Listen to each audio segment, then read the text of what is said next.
یکی از اطبای دنیا، یک دکتر صاحبی که هر روز طبابتش نه به یک شهر از این شهر به این شهر، بلکه از این کشور به این کشور، یک روز این دکتر به افغانستان و یک روز بالاخره به پاکستان و یک روز به ایران و یک روز به اروپا و یک روز به فلان کشور و یک روز به فلان کشور.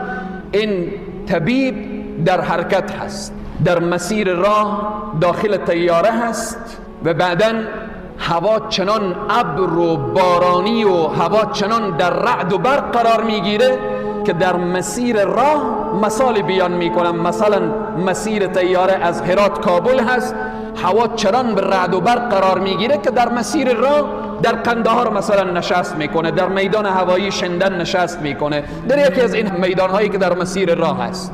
بعد طیاره می نشینه، میگن چنان آب و هوا خراب هست، وضعیت هوا خراب هست که تا 4 ساعت دیگر طیاره پرواز نمیکنه.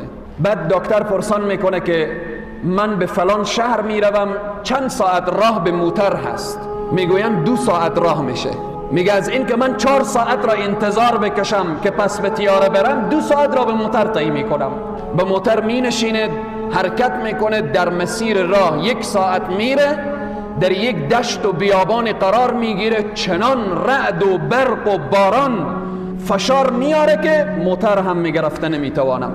و بعداً در یکی از قشلاقها در یک قریه فقیرنشین در آنجا پناه میبره این دکتر که فقط به خاطر که پناه ببره از دست رعد و برق و باران. داخل یک خانه میشه، میبینه یک مادر پیرزالی نشسته هست رو به طرف قبله و دست به دعا هست و بعداً یک فرزند مریضی در کنج خانه افتاده هست. سلام مادر، حال شما خوبه؟ الحمدلله. و بعداً پرسان میکنه این طفل از کی هست؟ گفت این نواسه من هست، این فلان مریضی را داره. تمام اطبایی که در این اطراف ما هستن ما را جواب دادن، فقط برای من گفتن که تو میتوانید، یک دکتریه که یک روز به اروپا هست، یک روز به آسیا هست، یک روز به آفریقا، اگر میتوانید نواسه خود را با این طبیب برسانید این مشکلش حل میشه، اگر نتوانید این از بین میره. من نگاه کردم، نه سرمایه دارم، نه وسیله دارم، نه کسی را میشناسم. از علما شنیدم که حل مشکلات استغفار هست. کنج این خانه نشستم و فقط استغفر الله میگویم. طبیب به گریه می شود که مادر استغفار را بس کن که زمین و آسمان و رعد و برق همه به فریاد آمدن. استغفار تو طیاره را از آسمان پایین کرد، استغفار تو موتر را به این دشت و بیابان ساکت کرد، استغفار تو همه بالاخره تقسیم اوقات ما را به هم زده. من همون طبیبم که در خدمت تو آمدم. عزیزان و بزرگواران، چرا الله را فراموش کردیم؟ چرا به دروازه الله در نمیزنیم؟ اگر داخل محبسی برادر مسلمان استغفار بکن، والله قسم دروازه های محبس بروی تو باز میشه. اگر در گوانتانامو قرار داری استغفار بکن، الله تو را از چنگال ظالمین نجات میده.